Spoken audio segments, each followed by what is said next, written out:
Good morning students, you are most welcome in online classes of नूतन विद्या मंदिर Chapra. Dear students, इससे जो last video था उस लास्ट वीडियो में हमने देखा था जो आयोडोफॉर्म है उसका फॉर्मेशन कैसे करते हैं। तो उसके लिए जो इम्पोर्टेंट रिएक्शन थी वो थी हैलोफॉर्म रिएक्शन, जिसमें हम एथेनॉल और एसीटोन से आयोडोफॉर्म का फॉर्मेशन करते हैं। उसके बाद हम देख रहे थे आयोडोफॉर्म की फिजिकल प्रॉपर्टीज़। अब हम आगे चलते हैं केमिकल प्रॉपर्टीज।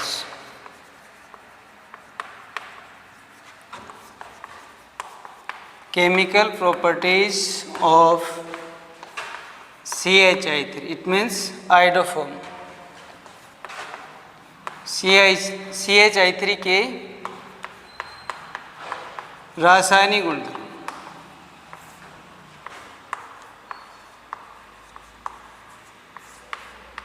CHI3 के रासायनिक गुणधर्म। तो यहाँ पर एक कंपैरेटिव स्टडी के रूप में इसके केमिकल प्रॉपर्टीज पढ़ेंगे। और कंपैरेटिव स्टडी किसके साथ करेंगे? तुलनात्मक अध्ययन किसके साथ करेंगे? क्लोरोफॉर्म के साथ। ये आयोडोफॉर्म है। अब देखिए यहाँ पर CHI3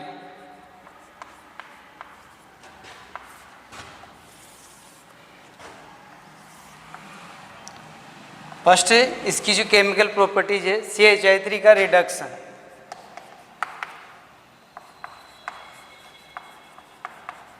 एसिटिक मीडियम में रिडक्शन।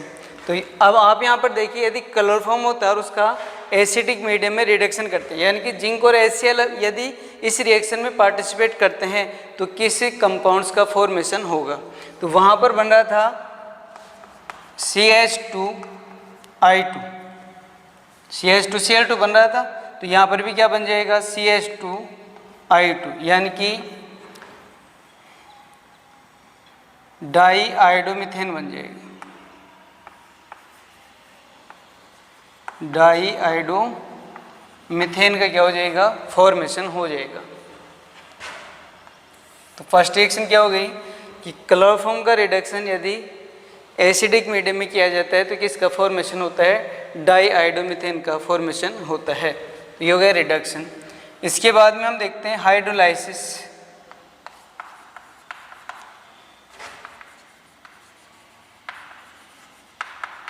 यानी कि जल अपघटन। अपचयन के बाद में है जल अपघटन। क्लोरोफॉर्म का जल अपघटन करते हैं तो अपने को फॉर्मिक एसिड प्राप्त होता है। तो यहाँ पर भी क्या प्राप्त होगा? फॉर्मिक एसिड प्राप्त होगा, यानी कि मिथेनोइक एसिड प्राप्त हो जाएगा। तो यहाँ पर भी सेम रिएक्शन है। नेक्स्ट रिएक्शन, बेस की प्रेजेंस में फिनोल के साथ रिएक्शन। KOH की प्रेजेंस में फिनोल के साथ रिएक्शन। तो रिएक्शन का नेम है स्टूडेंट्स राइमर-टीमान रिएक्शन। राइमर-टीमान अभिक्रिया, राइमर-टीमान अभिक्रिया। तो यहाँ पर किसका फॉर्मेशन होगा?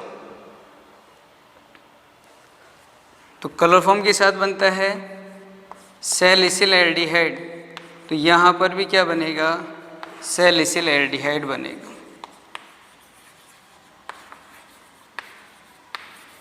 इसका फॉर्मेशन हो जाएगा, सैलिसिल एल्डिहाइड का फॉर्मेशन हो जाएगा। इसको यदि हीट करें, यदि इसको हीट करें तो ये वॉयलेट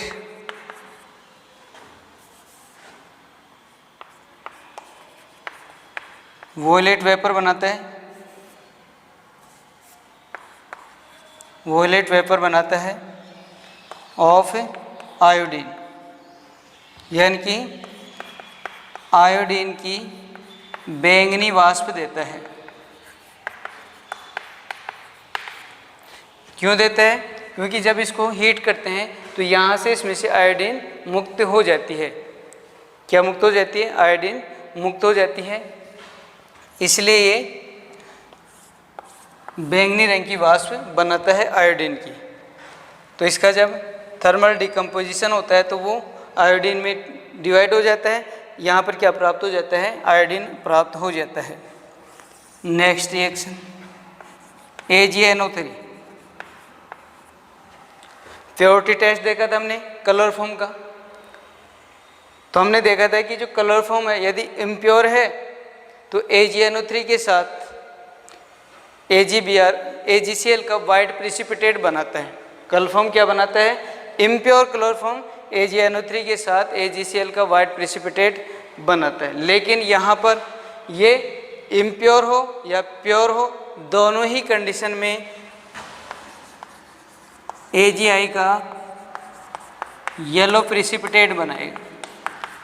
कैसा प्रिसिपिटेट बनाएगा, येलो प्रिसिपिटेट बनाएगा, क्योंकि अपने को पता है जब इसको हीट करते हैं तो ये आसानी से क्या मुक्त करता है, आयोडीन। तो ये जो आयोडीन है AgNO3 से रिएक्ट करता है और क्या बना लेता है, AgI बना लेता है। तो ये होगा स्टूडेंट्स इसकी AgNO3 के साथ रिएक्शन। अब रिएक्शन की बात करें कार्बिलाइमिन रिएक्शन की, यानी कि ये क्लोरोफॉर्म है तो आयोडोफॉर्म हो गया, KOH बेस हो गया और बेस के साथ प्राइमरी एमीन, बेस के साथ क्या हो गया, प्राइमरी एमीन। तो यहाँ पर भी स्टूडेंट्स किसका फॉर्मेशन हो जाएगा, एल्किल आइसोसाइनाइड का फॉर्मेशन हो जाएगा। किसका फॉर्मेशन हो जाएगा, एल्किल आइसोसाइनाइड का फॉर्मेशन हो जाएगा। तो ये कंपैरेटिव स्टडी होगी स्टूडेंट्स किसके साथ, क्लोरोफॉर्म और आयोडोफॉर्म के साथ। वापस इस रिएक्शन को देखते हैं। CHI3 इसका रिडक्शन करें, CHI3 का क्या करें, रिडक्शन अपचयन करें अम्लीय माध्यम में, एसिडिक मीडियम में। 2H+ जो आयन है वो किसको शो कर रहे हैं, एसिडिक मीडियम को शो कर रहे हैं। तो यहाँ से CHI3 किस में कन्वर्ट हो जाएगा, CH2I2 में कन्वर्ट हो जाएगा, यानी कि डाई आयोडोमीथेन का फॉर्मेशन हो जाएगा। तो क्लोरोफॉर्म भी क्या बनाता था, डाई क्लोरोमीथेन बनाता है। सेम रिएक्शन है, आयोडीन के स्थान पर क्या लिखना है, Cl लिखना है। ठीक है। हाइड्रोलाइसिस की बात करें तो CHI3 का हाइड्रोलाइसिस करें या फिर क्लोरोफॉर्म का हाइड्रोलाइसिस करें, जल अपघटन करें, दोनों का ही जल अपघटन किस में होता है, फॉर्मिक एसिड में होता है, HCOOH में हो जाता है। दोनों के लिए ही राइमर-टीमान रिएक्शन की बात करें तो राइमर-टीमान रिएक्शन में क्या बनता है, सैलिसिल एल्डिहाइड बनता है। किसका फॉर्मेशन हो जाता है, सैलिसिल एल्डिहाइड का फॉर्मेशन हो जाता है। क्लोरोफॉर्म को हीट करें, ये वाली रिएक्शन क्लोरोफॉर्म नहीं देता है, केवल कौन देता है, आयोडोफॉर्म देता है। वहाँ पर क्लोरीन की अपने को जो है वेपर नहीं प्राप्त होती है, लेकिन यहाँ पर आयोडीन की वॉयलेट वेपर अपने को प्राप्त हो जाती है, बैंगनी रंग की वाष्प अपने को प्राप्त हो जाती है। AgNO3 के साथ रिएक्शन करें तो यहाँ पर फिर डिफरेंस आ गया। AgNO3 में क्या होता है कि यदि क्लोरोफॉर्म इम्प्योर है तो AgCl का वाइट प्रिसिपिटेट बनाएगा, जबकि ये शुद्ध और अशुद्ध, प्योर और इम्प्योर दोनों ही कंडीशन में AgI का येलो प्रिसिपिटेट बनाता है, पीला अवक्षेप बनाता है। फिर इसके साथ रिएक्शन देखिए अब, ये कौन सी रिएक्शन हो गई, प्राइमरी एमीन है, बेस है और ये आयोडोफॉर्म है। तो इसका मतलब कार्बिलाइमिन रिएक्शन हो गई। कौन सी रिएक्शन हो गई, कार्बिलाइमिन। और कार्बिलाइमिन रिएक्शन का जो प्रोडक्ट है वो क्या है, आइसोसाइनाइड होता है, इसलिए इसको आइसोसाइनाइड टेस्ट भी कहते हैं। तो यहाँ पर भी किसका फॉर्मेशन होता है, आइसोसाइनाइड का फॉर्मेशन होता है। तो ये हो गई स्टूडेंट्स इसकी केमिकल प्रॉपर्टीज। अब इसके यूजेज की बात करें तो इसके जो मेनली जो यूज है इसका, एक तो यूज क्या है इसका, एंटीसेप्टिक यानी कि प्रतिरोधी के रूप में इसको काम में लिया जाता है। और एक जो यूज है वो है इसका फंजीसाइड, जर्मिसाइड के रूप में इसको कह सकते हैं, जर्मिसाइड के रूप में, यानी कि रोगाणुनाशी के रूप में इसको काम में लिया जाता है। किसके रूप में काम में लेते हैं, रोगाणुनाशी के रूप में या प्रतिरोधी के रूप में, एंटीसेप्टिक के रूप में या जर्मिसाइड के रूप में इसका यूज किया जाता है स्टूडेंट्स। तो ये हो गया स्टूडेंट्स आयोडोफॉर्म की केमिकल प्रॉपर्टीज और इसका यूज। तो स्टूडेंट्स ये अपने पास ट्राईहैलाइड कंप्लीट हो जाता है। ट्राईहैलाइड के रूप में हमने दो कंपाउंड देखे इस चैप्टर में, एक क्लोरोफॉर्म है, एक आयोडोफॉर्म है। अब हम चलते हैं टेट्राहैलाइड में। तो ये स्टूडेंट्स आपको क्लियर हो गया होगा। क्लोरोफॉर्म की रिएक्शन याद है तो आयोडोफॉर्म आसानी से क्लियर हो जाएगा।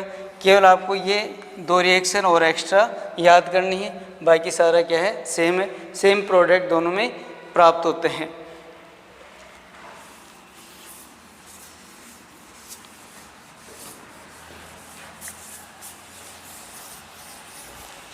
यूजेज है इसका एंटीसेप्टिक के रूप में और जर्मिसाइड के रूप में, रोगाणुनाशी के रूप में और प्रतिरोधी के रूप में इसका यूजेज होता है।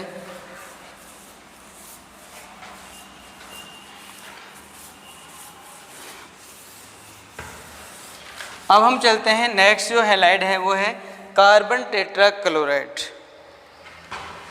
CCl4। CCl4 को स्टूडेंट्स कार्बन टेट्राक्लोराइड भी कहते हैं या इसको टेट्राक्लोरोमीथेन भी कहते हैं। ये इसका आईपीएसी नाम है, टेट्राक्लोरोमीथेन। टेट्राक्लोरोमीथेन इसका क्या है आईपीएसी नाम है। और इसका जो स्टूडेंट्स कॉमर्शियल नेम है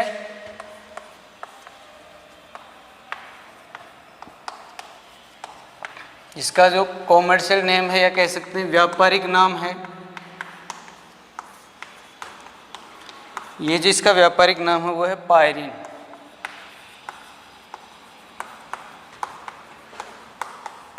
इसका जो व्यापारिक नाम है वो क्या है पायरीन होता है।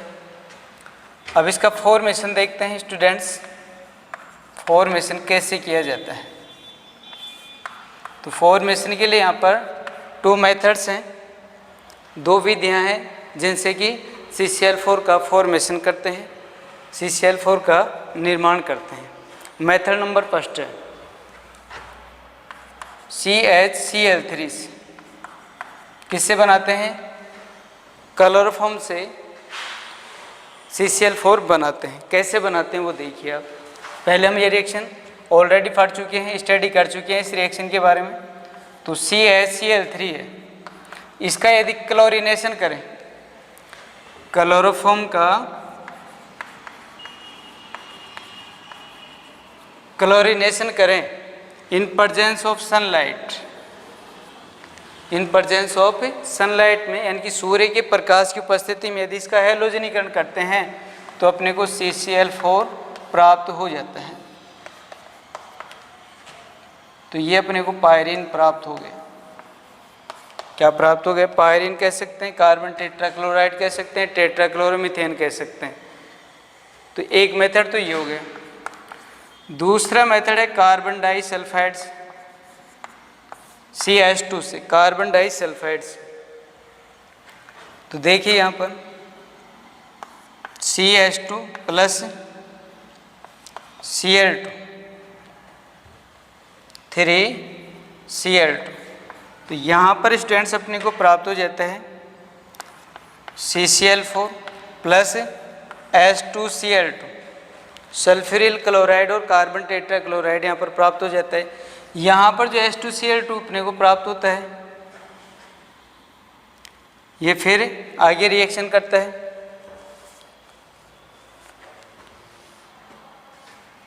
H2Cl2 है वो फिर आगे रिएक्शन करता है कार्बन डाइसल्फाइड के साथ। तो ये कार्बन डाइसल्फाइड प्लस 2H2Cl2। तो यहाँ से ये 4 जो हैलोजन एटम है वो कार्बन के साथ ऐड हो जाएंगे।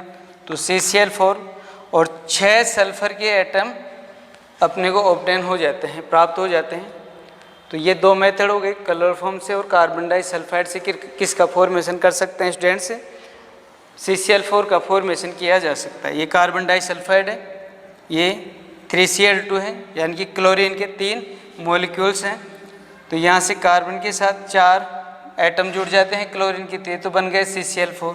2 क्लोरीन एटम सल्फर के साथ ये सल्फ्यूरिल क्लोराइड बना लेगा। कार्बन डाइसल्फाइड फिर सल्फ्यूरिल क्लोराइड से क्रिया करता है यानी कि इन दोनों की फिर से रिएक्शन होगी। इसके 4 क्लोरीन एटम 2 × 2 कितने हो गए? 4 हो गए। तो ये CCl4 बन जाएगा प्लस 2 2 और 2 यानी कि 2 + 2 + 2 कितने सल्फर हो गए? 6 एटम सल्फर के प्राप्त हो गए।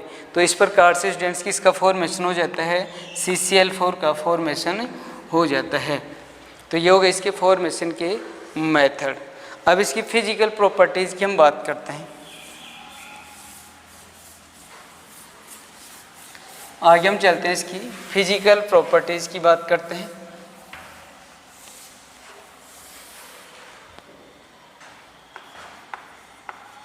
इसका कॉमर्शियल नेम या व्यापारिक नाम पायरीन है। कई बार एग्जाम में पूछा जा चुका है, इसको ध्यान रखना है। CCl4 का कॉमर्शियल नेम क्या होता है, तो इसको क्या लिखेंगे, पायरीन लिखेंगे। अब हम आगे स्टडी करते हैं इसकी फिजिकल प्रॉपर्टीज़ की।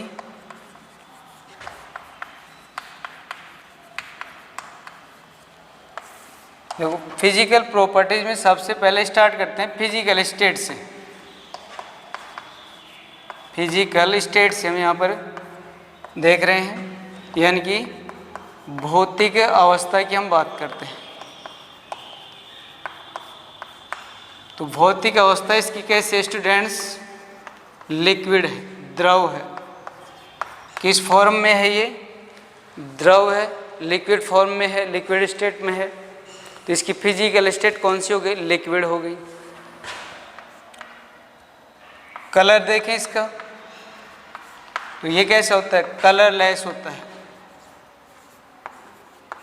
यानी कि कलरलेस कैसा होता है, लिक्विड होता है। कलरलेस लिक्विड होता है। रंगहीन द्रव होता है। स्मेल या ऑडर की बात करें, गंध की बात करें, तो इसकी स्वीट स्मेल होती है, मीठी गंध होती है, या कह सकते हैं इंटरेस्टिंग स्मेल होती है। इंटरेस्टिंग, मधुर गंध होती है। कैसी गंध होती है, मधुर गंध होती है। अब इसकी सोल्युबिलिटी की बात करें,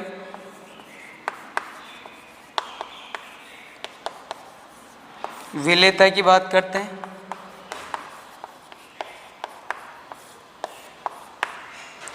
जल की बात करें,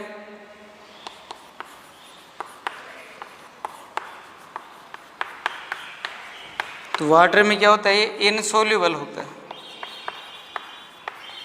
यानी कि अघुलनशील होता है।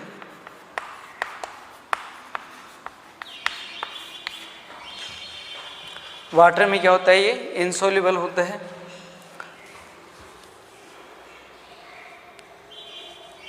लेकिन सोल्यूबल होता है ये किसमें, एल्कोहल एंड ईथर। एल्कोहल और ईथर में ये क्या होता है, एल्कोहल और ईथर में सोल्यूबल होता है। फ्लेम के प्रति इसका व्यवहार देखें, या कह सकते हैं ज्वलनशीलता देखें इसकी।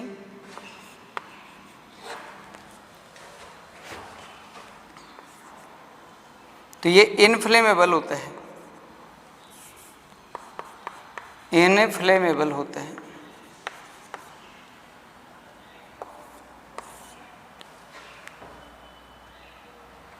यानी कि अज्वलनशील होता है।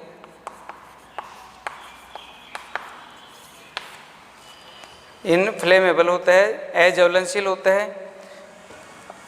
इसलिए इसका स्टैंड से फायर एक्सटिंग्विशर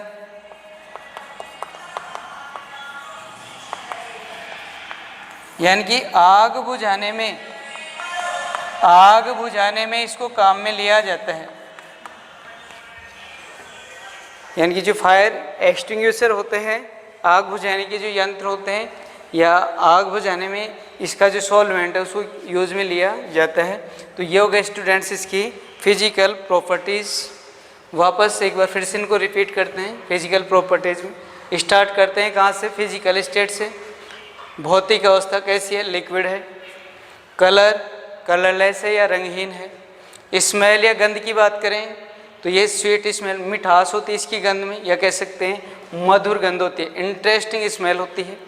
सोल्युबिलिटी की बात करें, विलेयता की या घुलनशीलता की बात करें, तो वाटर में इनसोल्युबल होता है, जल में घुलनशील होता है। लेकिन किस में सोल्युबल होता है, किस में घुलनशील होता है? एल्कोहल एंड ईथर में सोल्युबल होता है, इनफ्लेमेबल होता है, अज्वलनशील होता है। इसलिए इसका फायर एक्सटिंग्विशर में उपयोग किया जाता है, आग बुझाने में इसको यूज में लिया जाता है।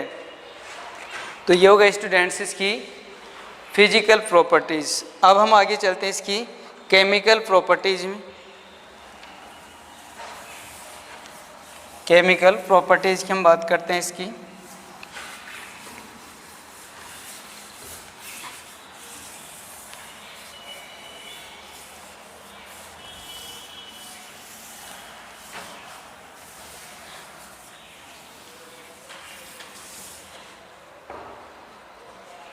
हम बात करें इसकी, किसकी बात कर रहे हैं हम? केमिकल प्रॉपर्टीज़ की बात कर रहे हैं।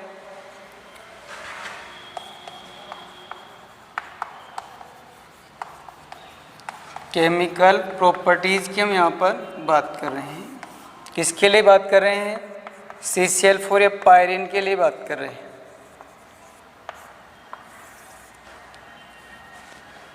इसकी भी कुछ अभिक्रिया हम पढ़ चुके हैं पहले।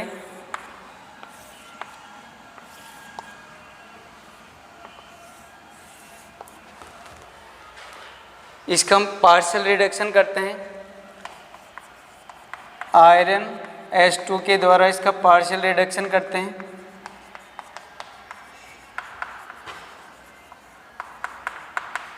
यानी कि आंशिक अपचयन करते हैं इसका। तो ये रिएक्शन हमने पढ़ी कहाँ पे? क्लोरोफॉर्म की फॉर्मेशन के मेथड में। तो इसके पार्शियल रिडक्शन से किसका फॉर्मेशन हो जाता है? CaCl3 का फॉर्मेशन हो जाता है। किसका फॉर्मेशन हो जाता है स्टूडेंट्स? क्लोरोफॉर्म का फॉर्मेशन हो जाता है। फिर देखते हैं इसका हाइड्रोलाइसिस। KOH के द्वारा इसका हाइड्रोलाइसिस करते हैं। तो इसके हाइड्रोलाइसिस से स्टूडेंट्स अपने को प्राप्त होता है 4KCl plus CO2 plus 2H2। यानी कि कौन सी गैस एलिमिनेट होती है? CO2 गैस एलिमिनेट होती है। जबकि क्लोरोफॉर्म के ऑक्सीडेशन से अपने को, क्लोरोफॉर्म के हाइड्रोलाइसिस से या आइडोफॉर्म के हाइड्रोलाइसिस से अपने को क्या प्राप्त हो रहा था? फॉर्मिक एसिड प्राप्त हो रहा था।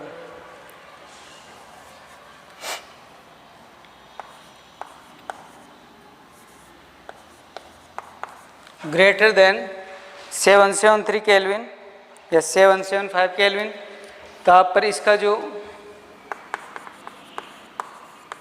जल वाष्प के द्वारा इसका जल अपघटन करते हैं, जल वाष्प के द्वारा इसका जल अपघटन करेंगे तो क्या ऑब्टेन होगा स्टूडेंट्स? ये अपने को ध्यान रखना है। यानी कि 775 केल्विन से 775 केल्विन से उच्च ताप पर यदि हम इसको वाटर वेपर के द्वारा हाइड्रोलाइसिस करते हैं, इसका वाटर वेपर के द्वारा इसका हाइड्रोलाइसिस करते हैं तो फॉस्जीन गैस का निर्माण होता है। फॉस्जीन गैस कहाँ बनती है? इससे पहले भी रिएक्शन देखी। यदि क्लोरोफॉर्म का ऑक्सीडेशन हो जाता है तो क्लोरोफॉर्म के ऑक्सीडेशन से भी फॉस्जीन गैस ऑब्टेन होती है। उसी प्रकार से यदि ग्रेटर देन 775 केल्विन टेम्परेचर पर यदि वाटर वेपर के द्वारा इसका हाइड्रोलाइसिस किया जाता है तब भी COCl2 का फॉर्मेशन हो जाता है और साथ में प्राप्त हो जाता है HCl। फिर आगे देखिए इसमें यदि SbF5 या SbCl5 और HF 2HF मान लीजिए आप, एंटीमनी फ्लोराइड और हाइड्रोजन फ्लोराइड से इसकी रिएक्शन करते हैं तो ये कैटलिस्ट का कार्य करेगा, ये रिएक्शन करेगा तो यहाँ से 2HCl निकलेगा, 2 फ्लोरीन इससे जुड़ जाएंगे तो ये बनेगा CCl2F2। CCl2F2 यानी कि फ्रीऑन 12, इसका फॉर्मेशन हो जाएगा फ्रीऑन 12 या क्लोरोफ्लोरोकार्बन भी कहते हैं फ्रीऑन को। तो क्लोरोफ्लोरोकार्बन या फ्रीऑन का क्या हो जाएगा? यहाँ पर फॉर्मेशन हो जाएगा और यहाँ पर जो फ्रीऑन बन रहा है वो कौन सा बन रहा है? फ्रीऑन 12 बन रहा है, फ्रीऑन 12 बन रहा है।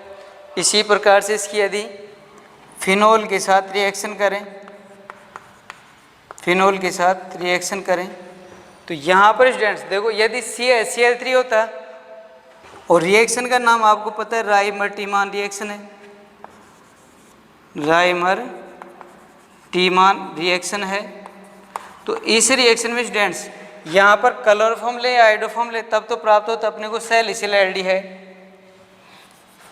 क्या प्राप्त हो जाता है? सैलिसिल एल्डिहाइड प्राप्त हो जाता है। लेकिन यहाँ पर प्राप्त होगा सैलिसिलिक एसिड, CHO की जगह क्या जुड़ेगा? COOH जुड़ेगा।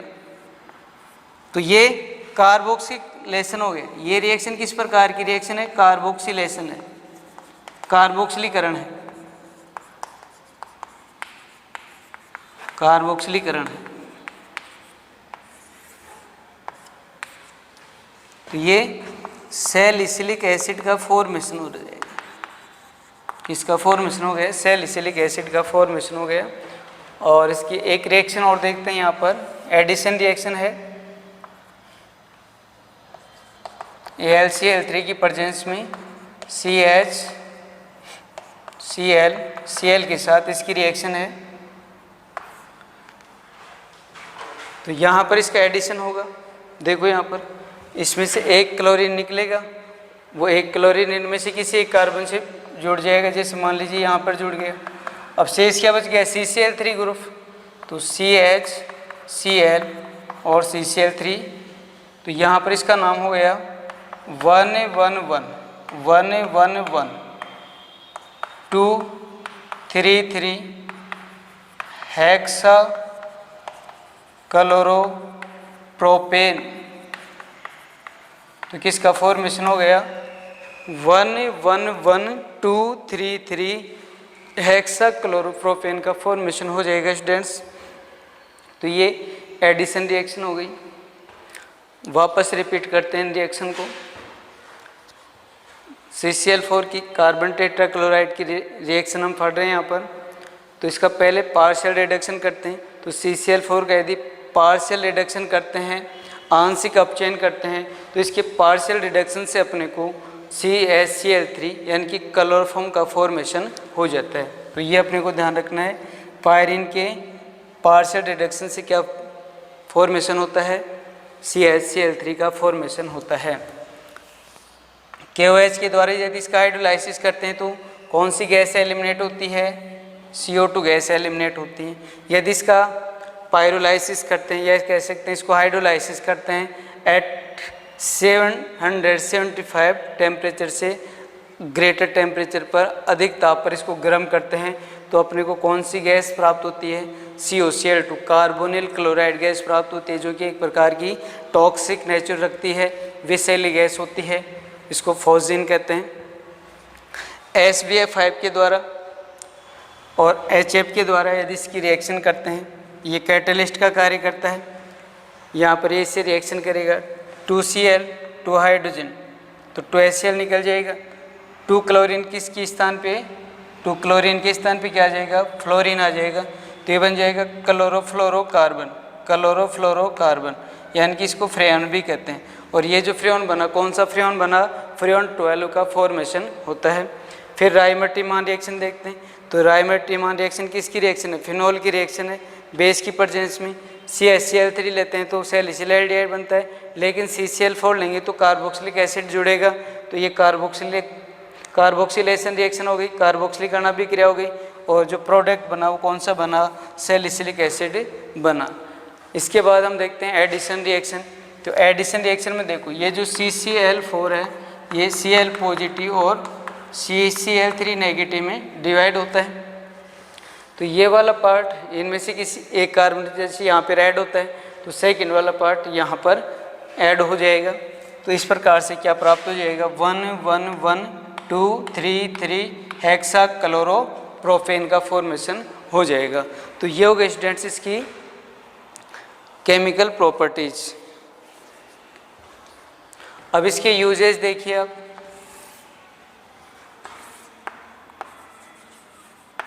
यूजेज देखिए, उपयोग देखिए आप इसके। पहला जो उपयोग है वो आग बुझाने में, यानी कि फायर एक्सटिंग्विशर में।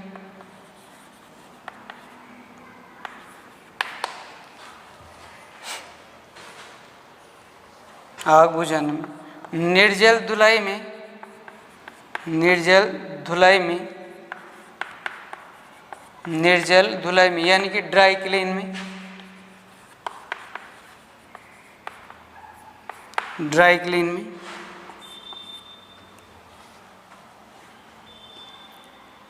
फ्रीऑन एंड सैलिसिलिक एसिड की फॉर्मेशन में,